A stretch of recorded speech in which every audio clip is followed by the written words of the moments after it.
There was a time when Canada had the nickname the Samaritan State, because we always wanted to rush in and be helping people out. And the Canadian public had this extraordinary ability to focus on foreign aid that other countries weren't at that time. Part of it was our leadership, but was also very focused. To credit to Brian Mulroney, he was a guy who was deeply studious about Africa, took it very serious. And we did lose it along the way. The library was my space, and there was just so much. To the Harbor Grace excursion with the boys to have a time.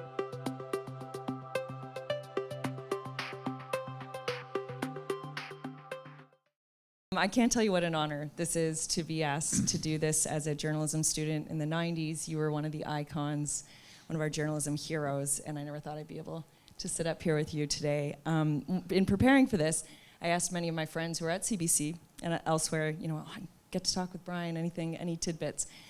And every single person that I spoke with said, oh, he's such a lovely guy. And to me, that means as much as the accomplishments in this business to have that reputation. So it's my honor to be here tonight. Well, listen, I have to say this, I'm very honored to be in the presence of Michelle, who was an icon in journalism in this country for a long period. She was the foreign correspondent out there in some of the most dangerous and difficult places. And she was the name I always went to first when she had a new story coming in. So it's a great honor for me to be with her tonight. Well, thanks everyone for coming. That's great. We've just had a great I want to start with what it was like for you to do this book. You very much were a journalist who was never at the center of the story. Tell me what the process was like to sit down and go through such an incredible career. Well, it was a remarkable experience. I had for many, many years decided I would never write a memoir. I thought the arc of my time was too long, and it would be hard to recover it. And I was determined I wouldn't write it. And one day I was called in to see Simon & Schuster.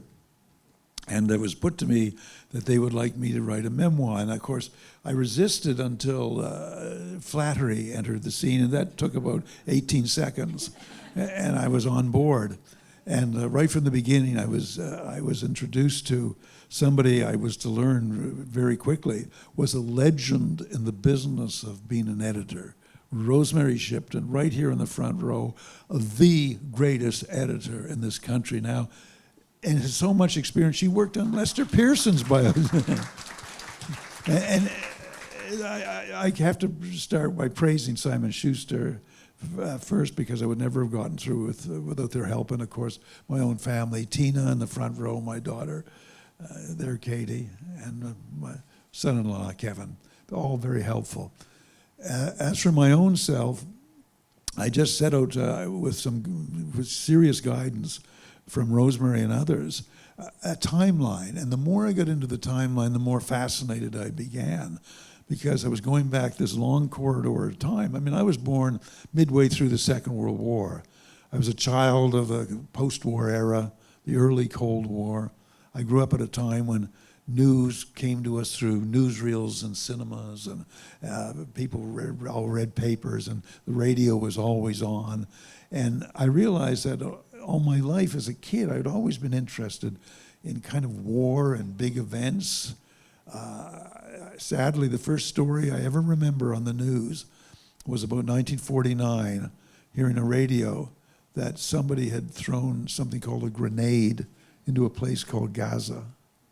And it said, I remember going to my mom and saying, what's a grenade and what's a Gaza? And that just shows you the length of time. But getting back to my own experience, I found that, well, I have almost no memory for names anymore. I have a very good long-term memory. And the more I opened the doors to the past, the more the memories came out, and the key to other doors to open, and then more doors and more doors, which is why I actually urge everybody to write a memoir, their memoir, even if it's only 10 pages, even if it's only for your family. But because there's a richness in our past that can be explored through writing for pleasure and keep them. And who knows, 350 years from now, the archivists will be going through papers and say, that's how they lived? My heavens, what a weird time. So I would do that. For myself, I set, it was a lot of digging up records and bits of diaries and going back. Not much of it was talking to people because often their memories were much short. They weren't as old as I was, so they didn't have the same memories. I set myself out the bold, after I wrote the outline, the bold determination to write 700 words a day. Some days I'd write 300, other days 1,300. But it was kind of an adventure. It's tough, though. It can be very tough. I've interviewed many authors in my life, and I always struck by when you would ask them, how was it? They had a kind of 1,000-yard stare in their eyes, like, what did I just go through? But also there were wonderful, magical moments of finding things that really I had enjoyment with. And that was basically it. Well, the fact that you kept those early diaries too must have helped so much. Yeah, they did. You know, embarrassing though they are, teenage diaries can tell you a lot about the time you lived through and what was important to you. And it's absolutely stupefying to me now to go back over those diaries and see how many dumb mistakes and how many dumb ideas I had. You know, it's I recorded on February the 8th, 1964, that I had just watched something weird on television last night on the Ed Sullivan Show. There was this group called the Beatles. There was a group of no discernible talent, obviously not destined to last very long. And that was the first of a whole string of bold ideas about the future, almost all of them wrong. You decided to bookend, to start the book with your experience in Ethiopia, which very clearly many people, many Canadians probably know, but for some who are younger in our crowd, just tell us a little bit about what was going on there in terms of the famine and how you became involved in it. Well, what was going on in 1984, throughout the year, but increasingly serious near fall, was a hidden famine. And famines are almost always hidden.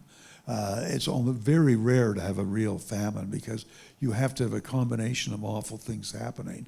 It's not just a few bad crops. It's usually very bad government policy, a bit of a war going on, all sorts of things that happen. And one of the things that almost always happens is the authorities try and cover it up. And this was what was happening back in fall of 1984.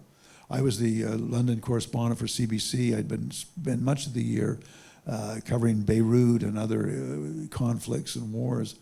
But we kept hearing, my producer Tony Berman and myself, stories from aid workers who would come back and said, you know, the media's not getting in there, but you wouldn't believe what's happening there. There's lines of hundreds of thousands of people on the streets, on the roads, the countryside, literally dying along the way. We think there's going to be a great famine there.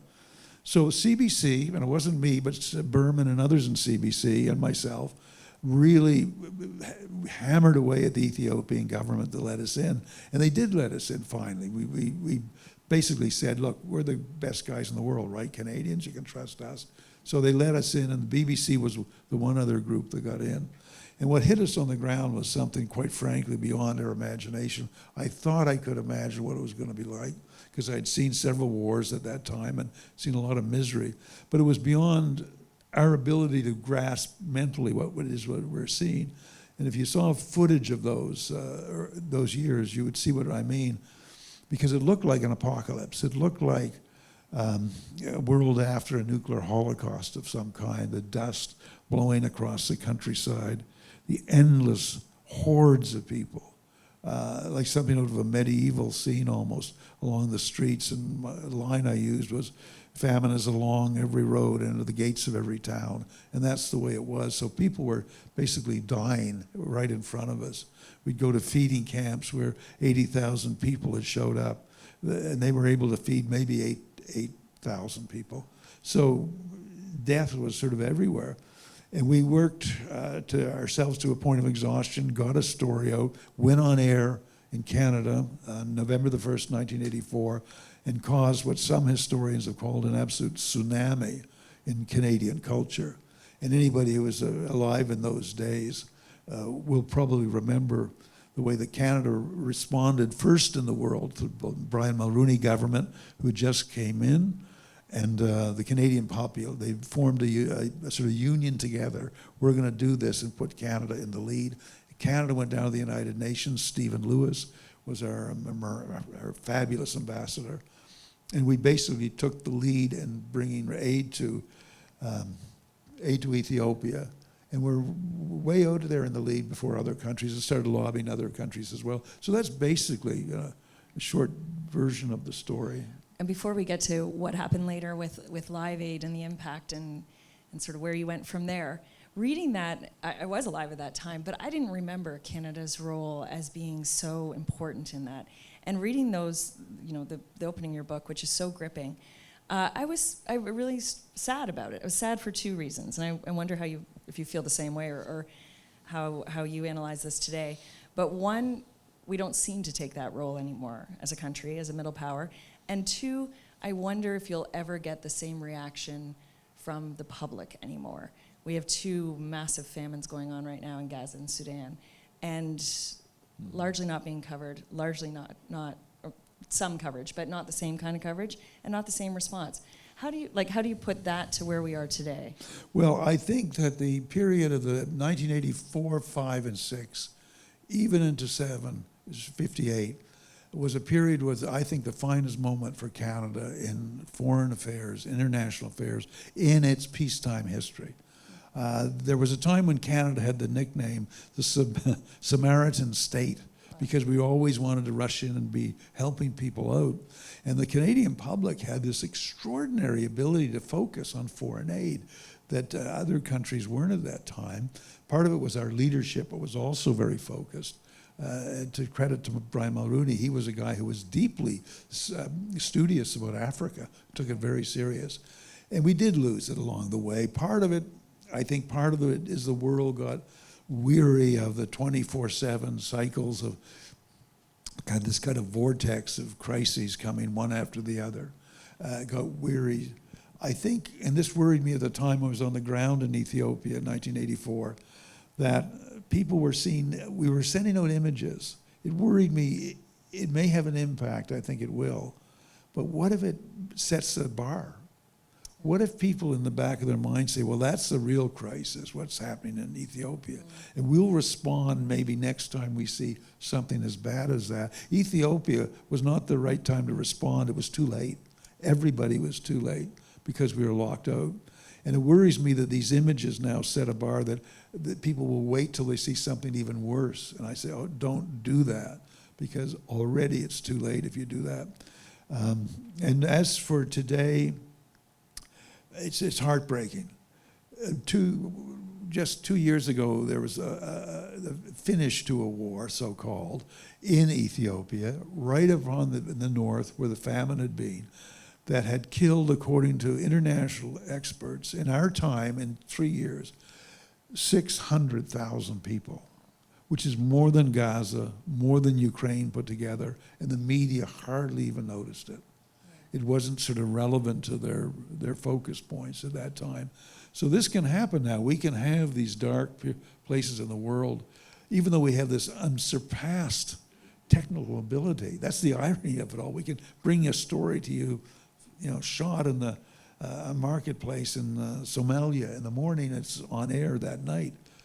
But if people aren't paying any attention and aren't going there, and it's not just television, TV often needs the print reporters to be the first on the ground. First of all, they can travel often more freely, more cheaply for sure. So they're often the kind of the canary in the mine shaft.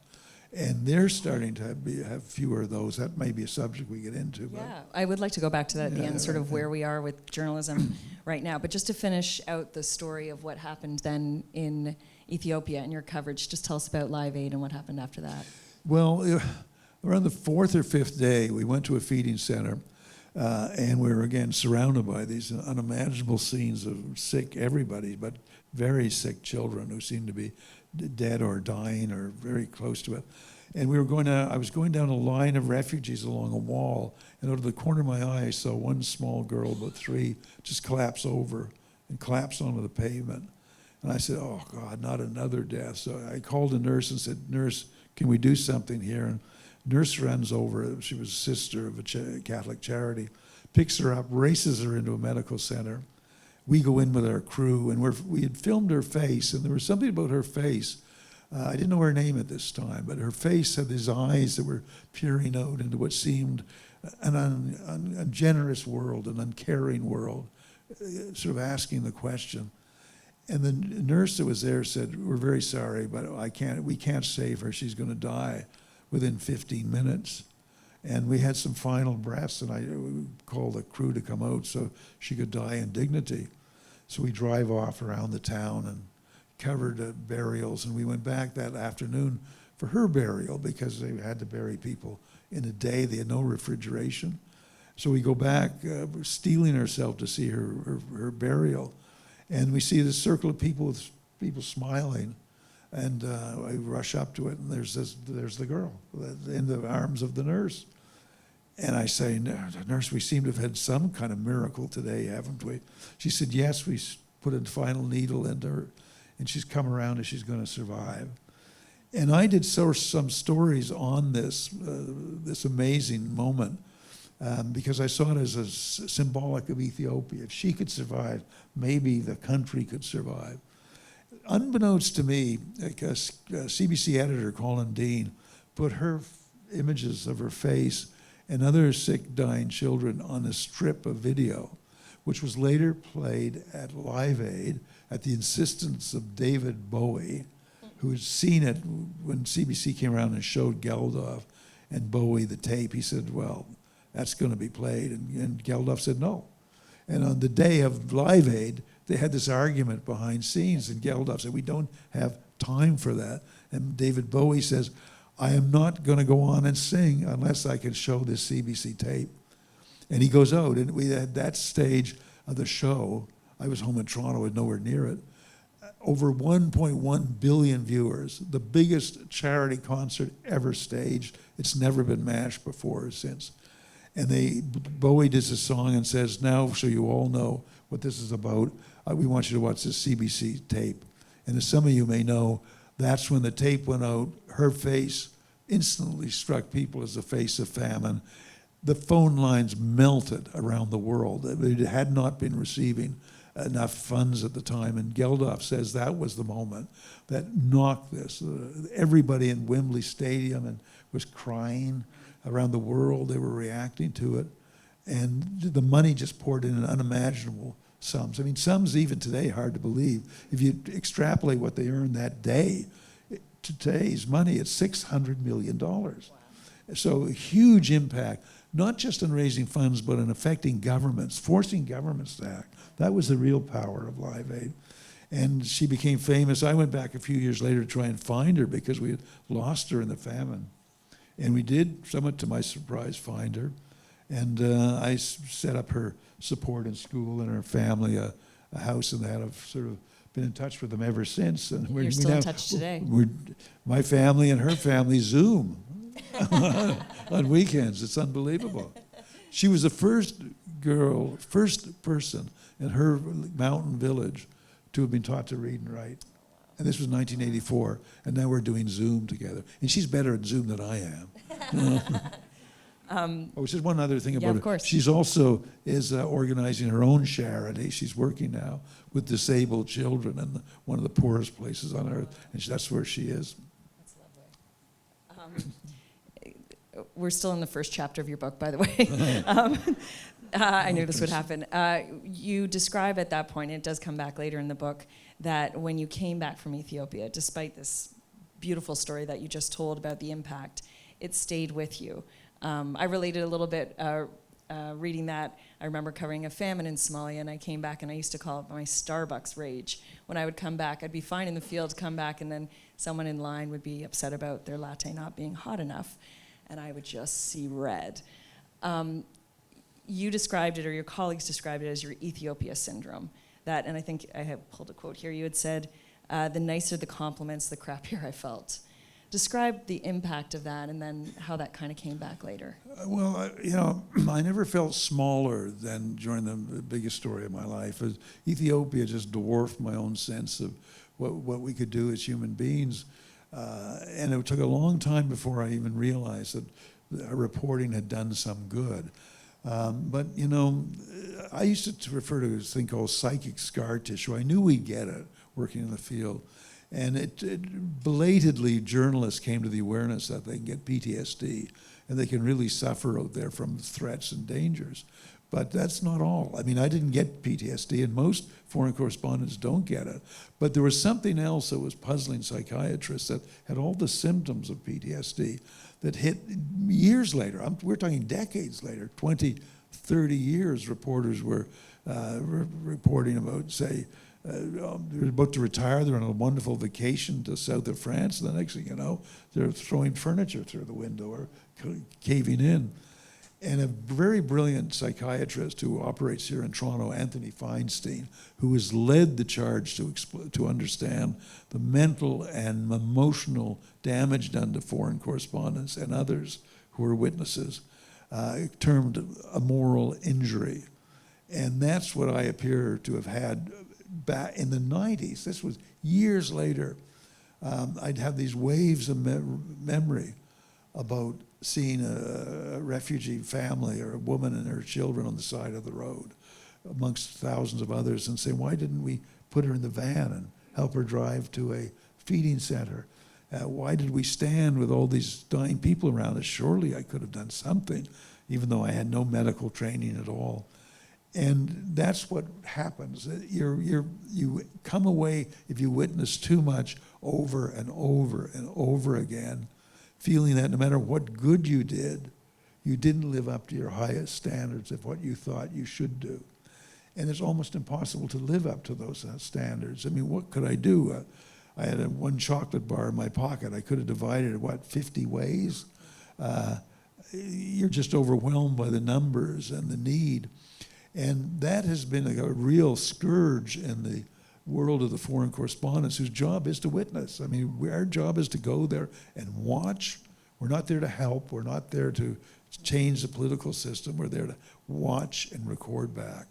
And this affects not only journalists, I should say, but also aid workers and even soldiers who feel on a mission. They didn't intervene when the brutality against civilians as they should have done or whatever. This is a bit of a tangent, but I wonder sometimes today with the public getting such unfiltered images of war 24/7, if there isn't sort of a collective moral injury in society. We used to be the gatekeepers, but we're not anymore. Yeah, I don't know how to respond to that, you know. I think there is a difference when you're there. I mean, I've watched, as you have, hundreds, countless hours of footage of catastrophes and wars and the rest of it. It's different when you're on the ground, when you're smelling the smells, and you have a horizon that is so much broader than you can see on television when the misery is all around you and the cries and the rest of it. So you get a filtered down version of it, and I think you can perhaps, in your own mind, be maybe haunted a little bit by the fact that maybe our society should be living up to a higher standard. Yeah. Maybe all of us need to feel a little bit guilty. Right. And by the way, I mean, it's hard to treat moral injury, but in a way, it was, when it was over, it was kind of rewarding because it gave me a kind of depth of feeling of my own self and a depth of understanding that I didn't appreciate before. I love some of your early days and your history of Montreal and then coming back to Toronto. You already said a little bit how you had always wanted to be a foreign correspondent from the age of 14. I didn't know you were a UCC boy, and his bestie was Conrad Black. I thought I'd pull a Conrad Black quote for you. I knew that would be a bombshell. CBC is an infestation of leftist bias and awfully grossly unprofessional, wrote Conrad Black. That's right. Tell me about those early days and what that was like in Toronto and where you went from there. I had come back from 4 years in England, where my family were living over there, so I come back and they thought they would ease me into Canada by sending me to Upper Canada College, which, no offense to any graduates of Upper Canada College, was a great college today, but was a ghastly gulag as far as I was concerned. I mean, I had 4 years of going to movies and seeing guys dating girls and behind picket fences, and I thought, I'd come back to Toronto, I'll finally get a date, you know. My gosh, I'll be 16, but I'll finally get a date. No dates, I go off to Upper Canada College, all boys school. It also is the year the roof falls in an Upper Canada College. Literally, they had to put us in a bunch of construction huts, finish the year. And it was also the year that an individual called Conrad Black, who was younger than myself, organized this group of 3 students broke into the headmaster's office, stole all the exam papers, went out and sold them to, they also stole the exam marks that the students had got. So they went around checklisting all the ones who were getting 30 points on history or 20 on geography. And they started selling the exam papers. Of course, that was a conspiracy that lasted about 1 minute when the teacher suddenly saw the worst students in the class were all getting 100. They hadn't had the brains to figure out they should be a bit more subtle. So he got expelled that year. I didn't know him then, but a year later, I went to cram school in Toronto. I remember very fondly Thornton Hall, and he was there. So we met up, and instantly we were both very interested in the events of the world, the French occupation of Algeria, the Algerian War. We find out we're history buffs together, and more to that, he is a ferocious liberal progressive at that time. His hero in life is Franklin Delano Roosevelt, still is the guiding hero of his life. In fact, he had this rather crusty old father in this big mansion, and Conrad would go home from school at night, and he'd put on a record of FDR's greatest speeches from Madison Square Garden with lines like, "I have the capitalist world against me, and I welcome their hatred." And his father told him to break that record, or he'd break it himself. Anyways, we just became, the usual schoolmates, and he was a big Democrat, and then life changed, and now we have the political opinions are a galactic distance apart. I mean, I can't even spot where he is in the universe anymore. It's like Venus and Neptune or something. So we used to have some dinner party. We have dinner together sometimes, and we end up yelling across the table.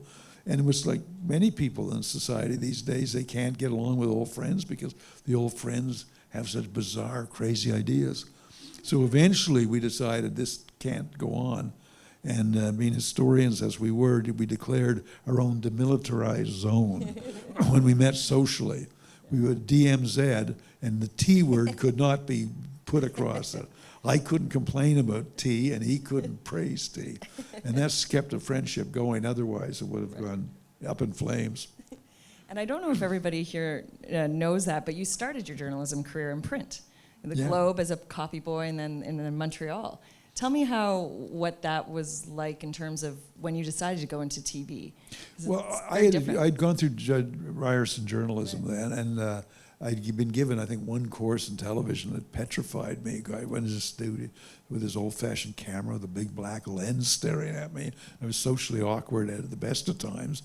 So I was petrified of TV and had no interest in TV whatsoever, but loved print. Love the newsrooms of pounding typewriters and everybody smoking and yelling, and just like you see in the old movies, if you ever watched Turner Classic Movies or something.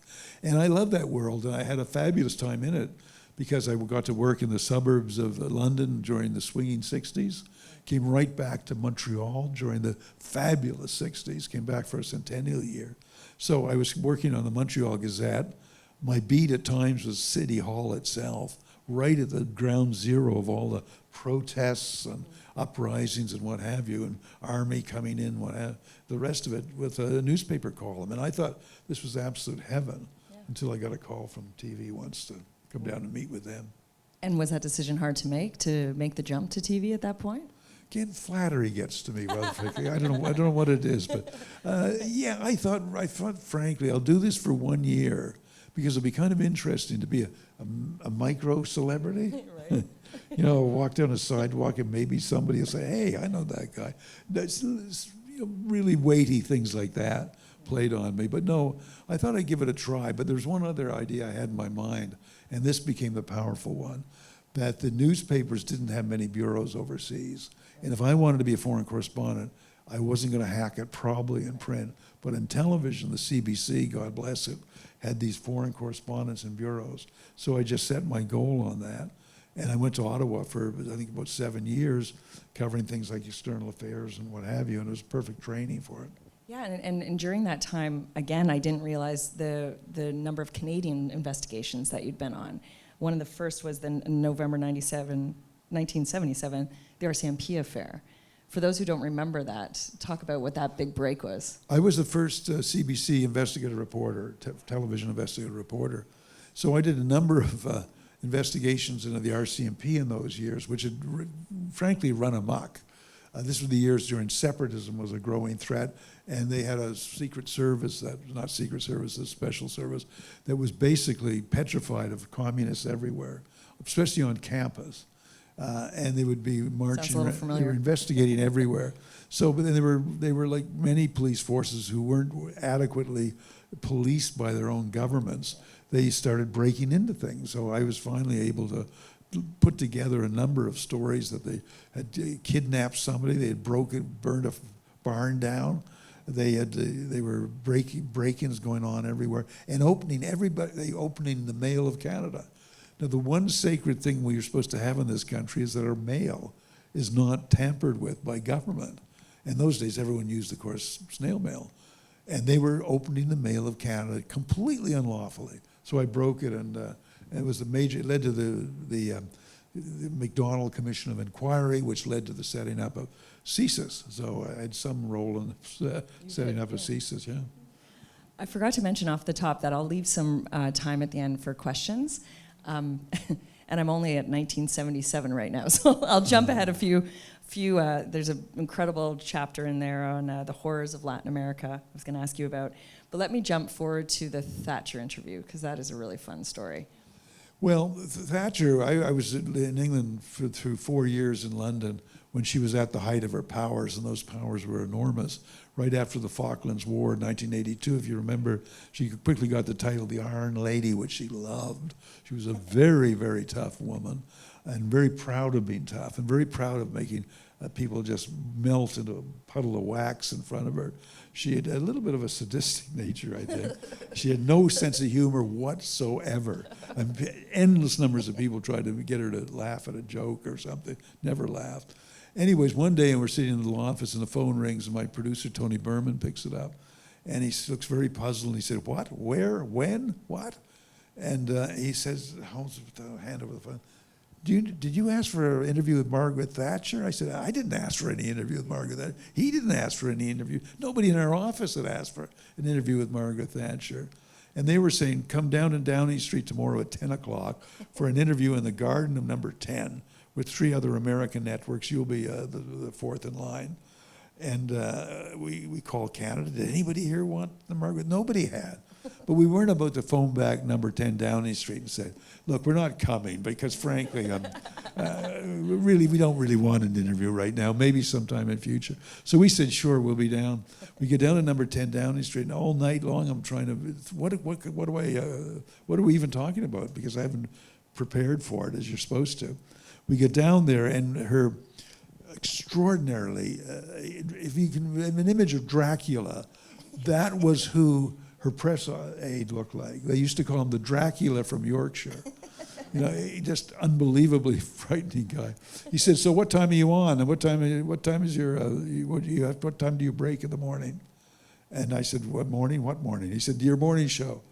And I think Berman or I blurted out unwisely, CBC doesn't have a morning show.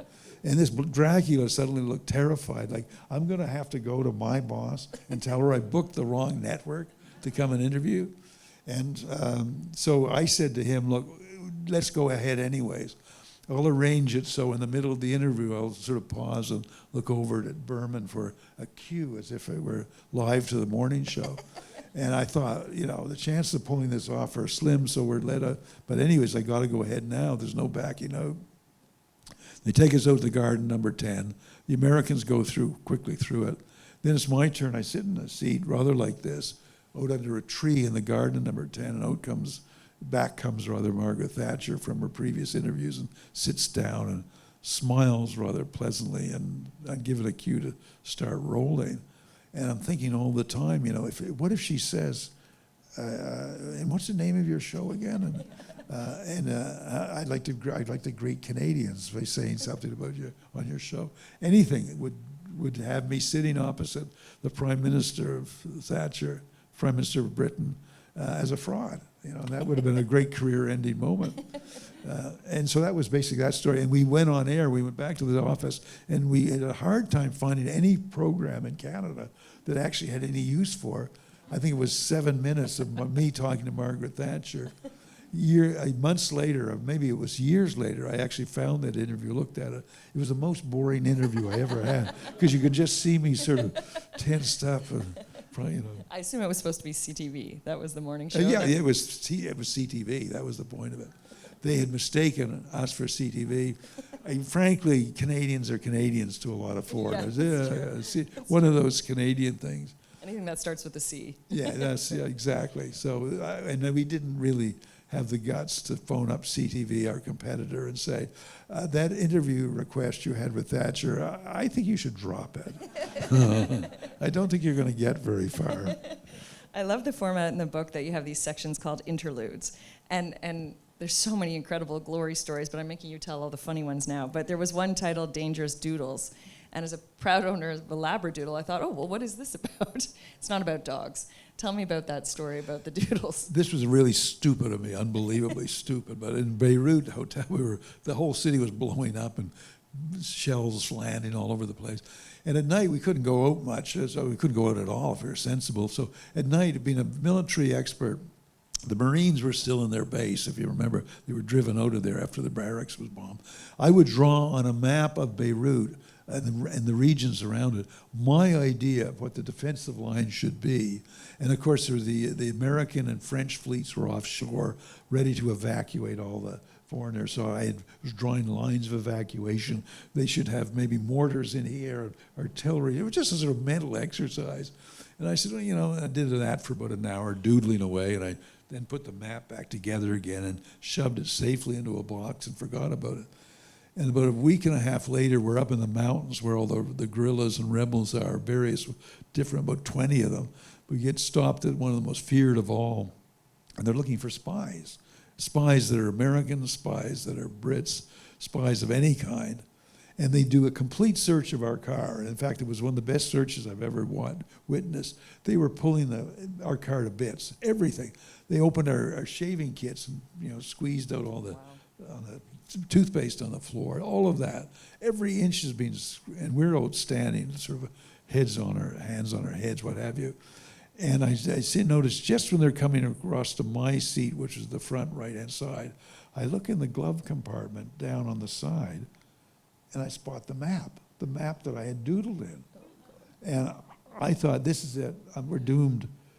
What's it doing there? I didn't put it there. I have no idea what it's doing there. But if they open this up and see, you know, artillery lines, evacuation lines, U.S. Marine Corps signias and all that, I'm spending the next 20 years, you know, at the best scenarios, I'll be handcuffed to a radiator for at least 8 years, if not shot on the spot. And I don't know whatever happened, but for some reason, the young guy who was going on my side just got bored. And he just stopped at that point and walked on and waited. Oh, no, I know what happened. The car came up behind us that had to be searched. And they realized they have another car to do. Wow. So they said, okay, guys, get going, get going. That was the dumbest mistake, but how can I be blamed? I didn't know it was there. No. But who put it there is I'm still trying to find out all these years later, you know. Who picks this up and sort of sticks it in the car right where I'm sitting? You covered the Gulf War, among many, many others. You had this line in here that I thought was really, really interesting analysis on all that we're facing today. And you said the Gulf War was a seminal moment in modern history, and its aftershocks are still rumbling today. There were many lessons. For me, the aftermath underscored the danger of triumphalism in global affairs. How does that resonate today?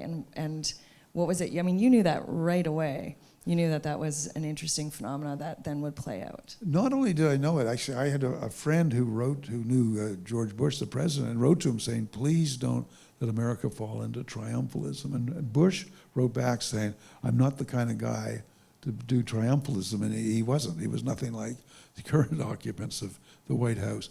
But it was a moment when the victory to the Americans was so spectacularly fast. I mean, 100 hours of the land campaign, and they won it. They also put together a vast international coalition of 75 nations, unimaginable today. And they did brilliant military tactics. The Iraqis had invaded Kuwait to take over the Kuwait oil fields, which would have given them the 19% of the world's oil fields.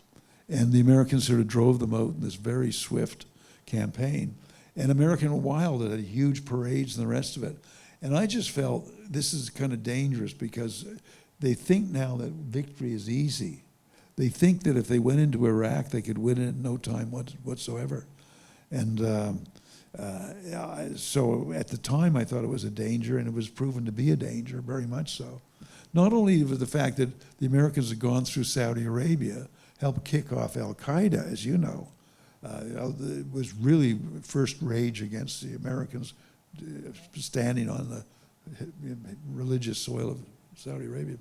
But it set this idea that we can do wars fast, we can do them clean, we can have it over with. And that led to, 2003, the invasion of Iraq, which lasted for years, and in 2001, really, moving into Afghanistan, which lasted for 20 years. So being very easily victorious in a war can get you into deep trouble. Vis-a-vis also Thatcher and the Falklands, which was a brilliant British campaign, over within months. That sort of convinced the British military it could do almost anything, which soon learned to this. I have so many more questions, but I'll just ask one more, and then I guess I'll turn it over to the audience. But we talked a little bit in the green room earlier about, I used to say I was in the glory days of journalism. I'm sorry? I used to say I had the glory days of journalism when I was at the Star, and then I read your book, and I thought, oh no, these are the glory days. And I have to read you one sentence that really showed that. I was having a drink at Winnie's bar with my friend and author, Mordecai Richler, when a call came from CBC asking me to fly immediately to Manila to cover the mass uprising. Richler, who liked nothing better than to talk news and travel, offered to help my last-minute flight connections. In a quick time, I was booked, first class, on luxurious Thai Air out of London to Bangkok on to Manila. At the Star, you can't take an Uber anymore. You have to take transit.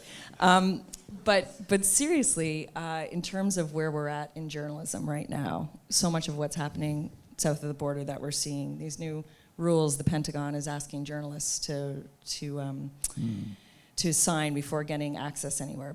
Between that kind of authoritarianism that's coming in and the lack of resources that we don't have, I mean, I'm leading you in the direction, but I know we feel the same way. I mean, what are your fears about where we're going with journalism? I think Canada's in an extremely perilous state right now. I think journalism generally is in a dangerous state, but Canada is really in danger of becoming the myopic nation. We don't cover the world, our journalists, nearly as much as we used to in the past. We're a shadow of our former selves to degrees you could hardly believe. We don't even have, as a country, a dedicated international intelligence service on the ground, which may have avoided a lot of things in the past. Our diplomatic corps has lost a lot of its power in the world. Our interest in the outside world has lost a lot of power until quite recently. This year is changing a lot of things. But we've been going down like that, and our cabinets have seemed increasingly out of touch with what was going on in trade groups in the world and happening. So the fact that we don't have our own media out there reporting back to Canada, we're a G7 nation of 40 million people, for God's sakes. A couple of statistics, if you may.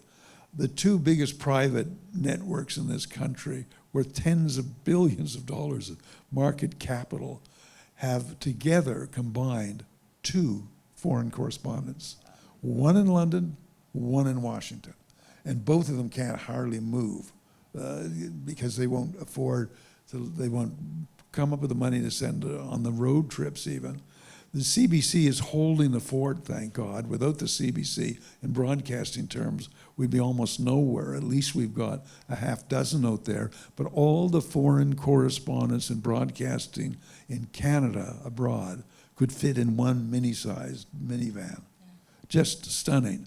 And how this country can allow this to happen, how the networks can be so bold as to say, oh, it's so expensive having people based in London and in Johannesburg and the Middle East. And I mean, they have all these extra expenses they don't have at home. You know, be realistic. As a country, we're being harmed by the fact that we don't clearly, I think most Canadians would surely agree that the last year has shown us we're not very well clued in on the world out there. We don't have the aid groups that used to be so helpful in helping us stay informed as well over there. So the media has to come back. It has to be shamed into it. And by the way, if CBC's not over there strongly, the privates aren't going to go. The CBC, one of CBC's role is to shame the privates into doing their own responsibility and getting over there in numbers. People argue that, well, we have so much media saturation elsewhere in citizen journalism, but I guess that having that Canadian lens is important. Totally important. I mean, the American journalists over there, fine journalists for America. I mean, really good ones. The Brits are one of them, but they're not for a second concerned about what's in Canada's national interest. The American reporter in the Middle East, I doubt if in one given year he gives one single thought to what could really harm Canada in this deal, or what the Canadian trade opening should be, what role Canada should be playing over there. We have a handful of, as again, journalists, and the fewer the journalists you have, the harder they have to work in a 24/7 environment where they don't get the time that we had to think about and study and research. They have less time they do their hit on video for broadcast, then they maybe do a radio then hit, and then they do a digital column or something, all that kind of stuff. Yeah. So I think we should be very worried about that.